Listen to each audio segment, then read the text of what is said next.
How do you get promoted in consulting? Well, this is the subject of this video. Today, I'm going to show you how I got promoted through 3 levels in 3.5 years and how you can too. Like everything on this channel, we're doing things in threes. This video is no exception. So the first section will be my career story and my promotion through consulting.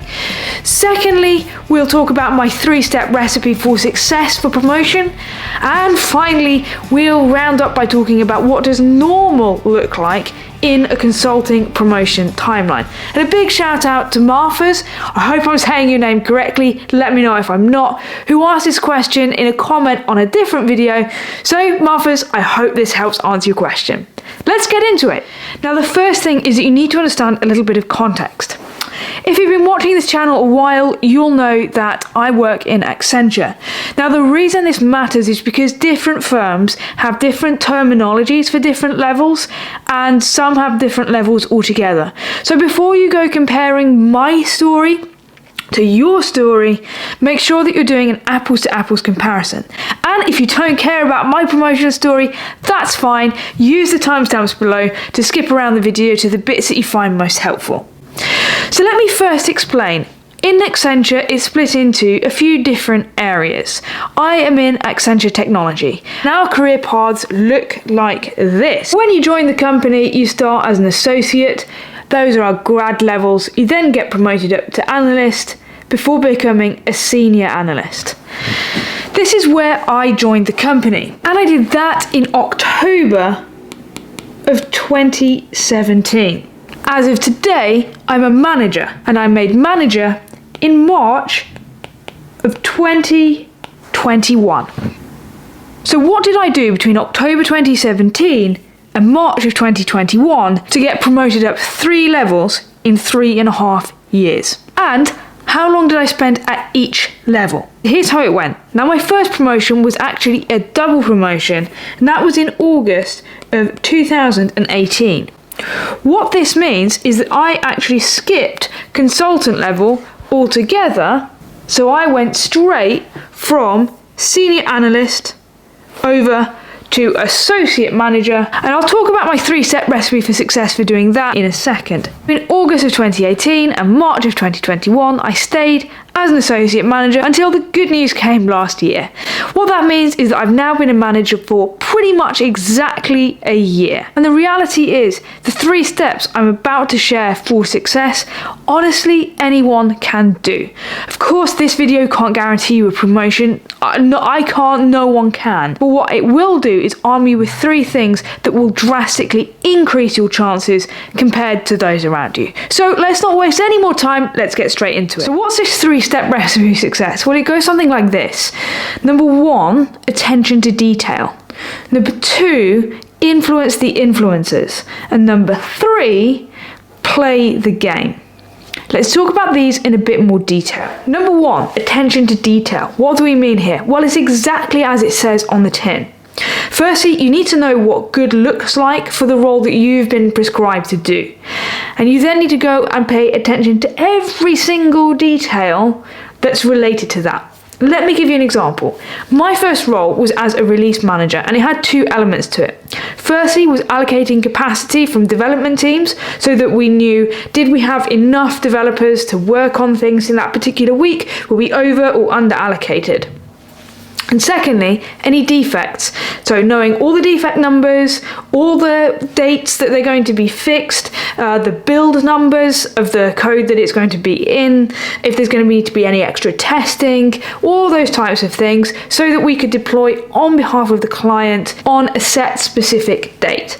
Now, I'll be honest with you guys. Do you know what? Attention to detail isn't actually my strength, but I knew that I was working firstly for a client who was very detail oriented.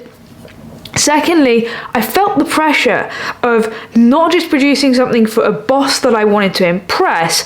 I was producing this stuff for clients who had paid enormous fees to have Accenture or whatever consulting firm you're at's services.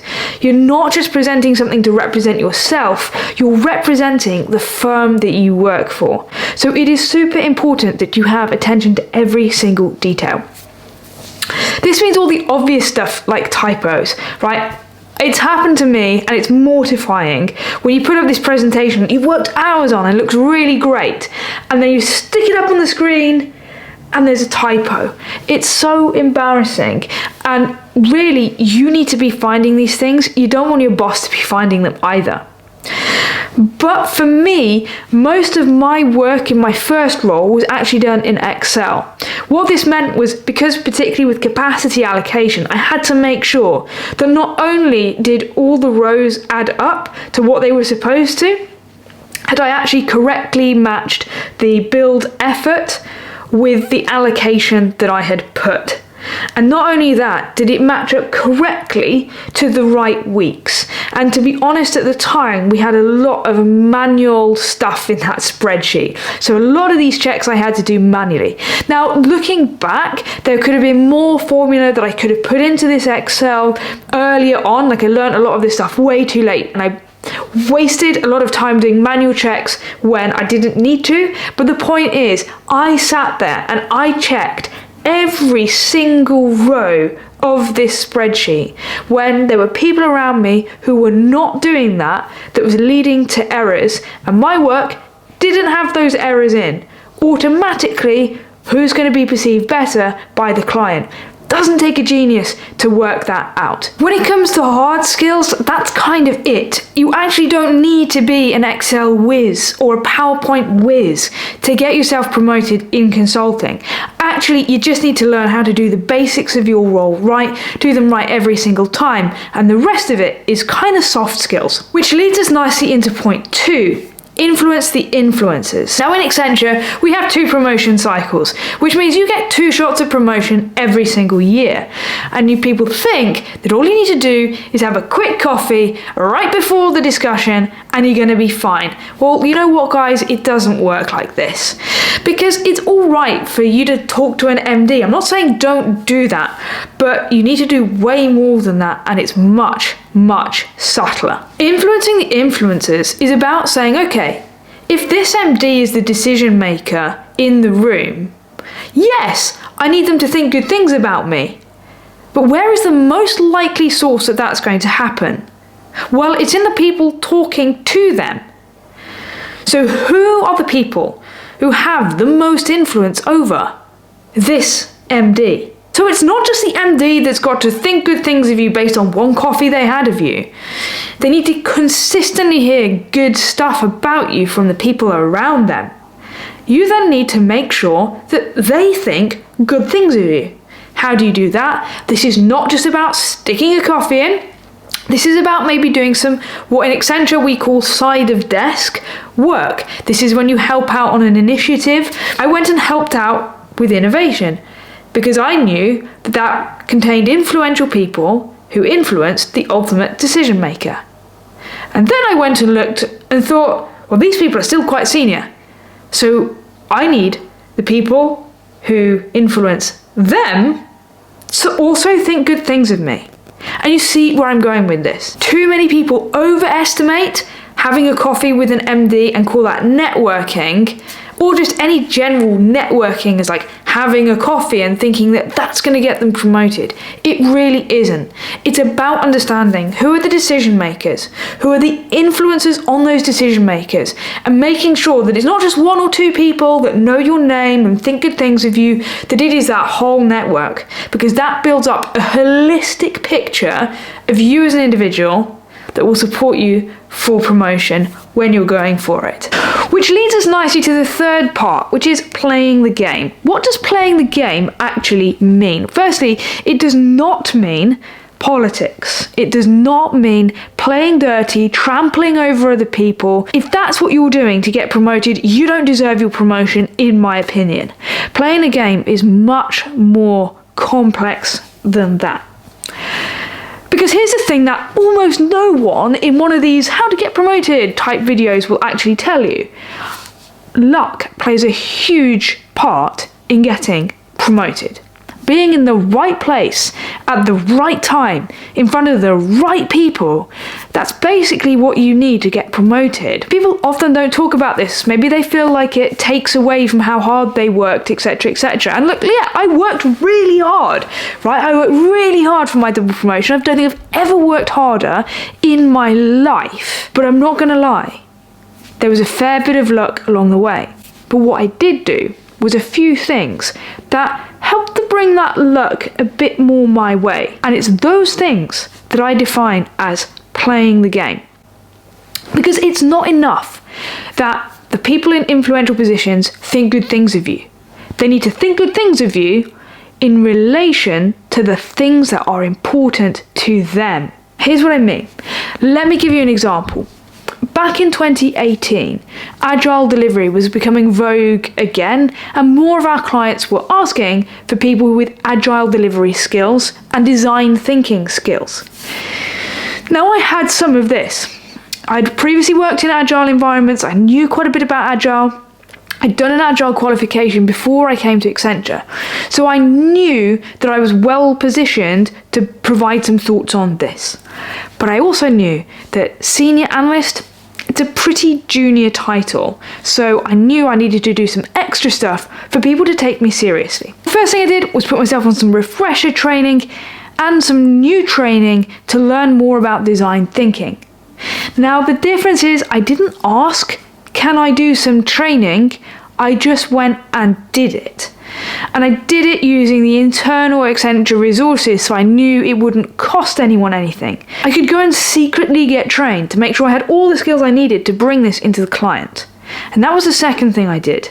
And this is what stood me apart from a lot of other people. I went and created a program purely of my own initiative where I could go and bring these skills into the client, deliver them some value, and potentially sell them some new stuff off the back of it. Now, as a senior analyst, that was completely way over and above what was expected of me. Here's what I did specifically. I took away the things that I'd learnt about design thinking, and I thought about how can I use them in the client. And I thought about a program of workshops where everyone could work together using the design thinking methodologies. If you don't know what that is, Google it, look it up. It's quite interesting. But I thought of a specific series of programs that could get the client to a position where they solved an existing pain point using these methods and come up with something that would help them that we could potentially sell back to them. In parallel to that, I also designed a separate program using the same principles and methodologies, but for internal within Accenture so that we could realize some efficiencies, which we would then reinvest back into delivering more value for the client. Now, here is the difference. I didn't go and say to my manager, I want to go and do a project where I can do design thinking. I made that stuff come to me of my own initiative. And to do it, all I did was put together a proposal, a simple PowerPoint that looking back was pretty ugly. But all it did is simply say, here's why I think we need to run this initiative. Here's how I'm going to do it. Here's all the things I've already put in place to make it successful. Any objections from you? No, I'm ready. My manager at the time used a phrase that will stay with me forever, which is ask forgiveness, not permission. And that's exactly what I did. I simply got on and did it and said, unless you tell me you don't want me to do it, I'm just going to crack on. And it is that proactive nature that truly stood me apart from anybody else. It's not because I had a special skill set. Anyone could have gone and used those Accenture internal resources. Anyone could have run the workshops in the way I ran them. There is nothing special about how I actually executed what I'd learnt. It's the fact that I did it when no one else around me was. So that was my 3-step formula for promotion success. Attention to detail. Get the basics right every single time. Influence the influencers so that everyone thinks you're awesome. And play the game. Align the things that you're looking good in to the things that matter to the influencers and the influencers of the influencers, and the three things all come round to help each other. Before I start to talk a little bit about what does a normal time frame of promotion look like, because let's be honest, I have had an accelerated career through Accenture, there's a few things I'd like to say, which is this video is absolutely not about me trying to brag or trying to show off about my promotion. It's about showing that there are different ways to approach going through your consulting promotion career, that there are lots of factors that influence that, and that most videos sort of say, oh, be good at Excel, be good at PowerPoint, and they give you what, in my opinion, is quite misleading advice, that the correlation between your work and promotion is to do with hard skills, whereas actually it's not. It's more to do with soft skills, and this is definitely true the more you go up the career ladder as well. I'd like to just put one big caveat over my whole promotion story, particularly the double promotion part. When I joined Accenture, I was single and I lived by myself, and not only that, I was shipped out to the client site, which was a pretty remote place by the side of the M4, for 4 days a week. And to be honest, aside from working or doing training, I didn't really have anything better to do once I'd finished my work for the day and once I'd gone out for dinner with my colleagues. Like, I'd still come home and it'd be like 8, 9 p.m. There wasn't really anything better to do because there were only 4 terrestrial channels on the TV and there was just nothing better to do. So I put that time into work. So yes, I worked some crazy hours when I was doing all of this. No, I don't believe that I had to have worked all of those hours to get the promotion. But I think it's really important to say that my lifestyle and just where I was in my home life as well as my work life were conducive to me being able to work in that particular way to secure that outcome. And that's not going to be the case for everybody. So if your path looks different, that's absolutely fine. If your path looks slower, that is absolutely fine. This is one way to navigate your career in consulting. It doesn't have to be the only one, and I'm certainly not trying to say it's the right one. So with that, let's come to the question of what does normal look like in consulting. So remember, I'm working purely off the Accenture model. Different firms have different titles for these. So let's firstly go with associate to analyst. Realistically is 18 months to 2 years. Most people will come and ask for it after 1 year, but often it takes a couple of goes. Now the same thing is true for analyst to senior analyst, okay? 18 months to 2 years. This is really messy, but okay. There you go, attention to detail, failing at my own advice. Senior analyst to consultant. You would expect this to take approximately 2 years. That's normal. Can you even see that? Consultant to associate manager. This, I would say, is like 2 to 2.5 years. That's probably normal. Then we're talking associate manager to manager. This is realistically 2 to 3 years. The very, very best do it in 2 years. And you do get the odd one or two who do it like in 18 months. And I truly take my virtual non-existent hat off to those people. But realistically, 2 to 3 years is reasonable. I did it in 2.5, so as you can see, I'm slap bang in the middle of being a normal person. Now, the next one then is manager to senior manager. Again, the very, very best can do that in 2 years, but it's pretty rare. Realistically, so I'm going to put that in brackets, because more realistically is kind of 2.5 to 3.5 years. And you would expect this, right? The more you go up in your career, the longer it takes to jump between each level, because there are more skills that people expect you to demonstrate, and the extent to which they should be polished and refined is going to be higher the higher up you go. I genuinely feel that people come to consulting with unrealistic expectations of how quickly you can get promoted. And honestly, I had some mixed feelings about making this video, because I feel like part one of this video almost compounds to that problem, and that's not what I'm trying to do. I'm simply trying to say that if you are in the right place at the right time with the right skill set, you can get incredibly lucky and you can just exponentially grow. But that's not normal. What you've just seen in that picture is much more normal. And if you're going at that pace, you're doing okay. And if you're going slower than that, that's also doing okay. And it's really important that you come to consulting to define what success means to you in this career in your own way and live by that. If it's promotion, that's fine, but it doesn't have to be. It can be other things too. So I would encourage you to reflect on that as I move out of this video, and I will see you in the next one.